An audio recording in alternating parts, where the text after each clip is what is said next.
Hindi matatawaran ng anak ang pagmamahal para sa kanilang magulang. Katulad na lamang ng isang anak na nagpadala ng mensahe sa malasakit at work para humiling ng mga gamot para sa kanyang amang may sakit.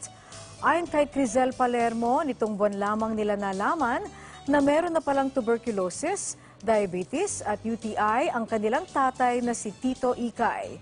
Pero dahil kapos sa pera, hirap silang mabili ang gamot na nireseta ng doktor sa kanilang ama na siya ring mag-isang nagtaguyod sa kanilang 7 magkakapatid. Ang trabaho lang daw kasi ng kanyang mister ay isang helper sa isang construction site. At hindi sasapat ang kinikita ng kanyang mister para masuportahan ang gamutan ng kanyang ama. Ang kanyang 2 kapatid, minana na sa kanilang ama ang paggawa ng mga sirang relo na siyang tumutulong sa kanilang pang-araw-araw na gastusin. Kinakaya daw ito ng kanyang mga kapatid kahit na sila ay pumapasok din sa blended learning. At para po ipaliwanag pa ang kalagayan ng kanyang ama, makakausap po natin sa linya ng telepono si Crizel Palermo. Magandang hapon sa iyo, Crizel. Hello po, magandang araw po. Yes, kamusta na ang iyong tatay? Ito po, medyo okay na din po yung ano niya. Hindi na po masyadong sumasakit yung tiyan niya po tsaka yung likod. Okay. Nakakainom ba siya ng gamot? Kailan siya huling nakainuman ng gamot? Kanina lang po. Okay.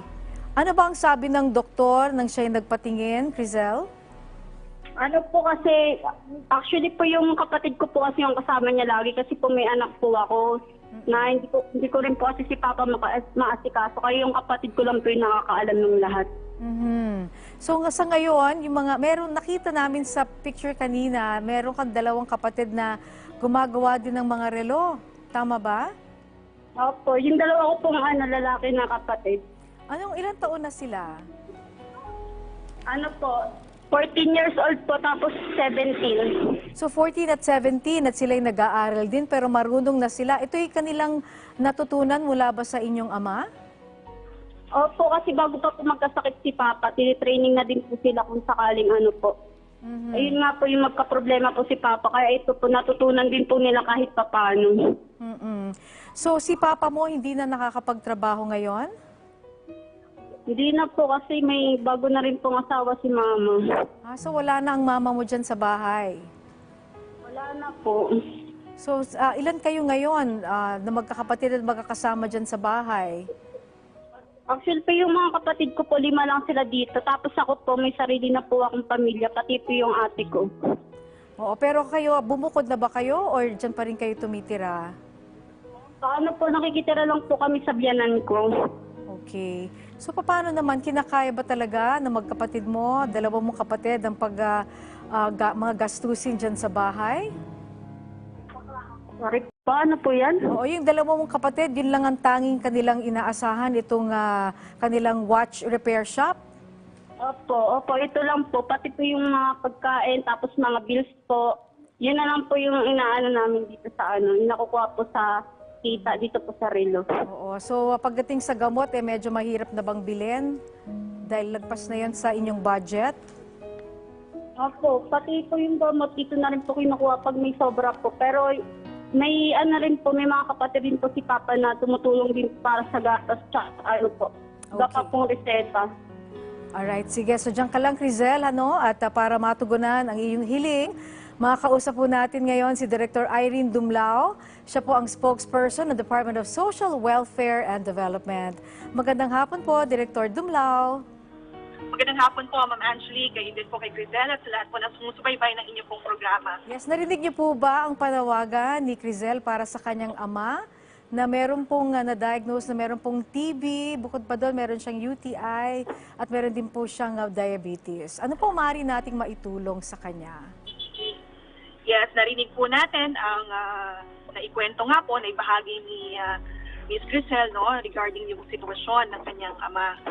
Ang DSWD po ay may pinapatupad na programa. Ito yung Assistance to Individuals in Crisis Situation na kung saan tayo po ay maaring magpahatid ng tulong medikal sa mga kababayan po natin na nangangailangan o sumasailalim sa isang tinatawag nating crisis.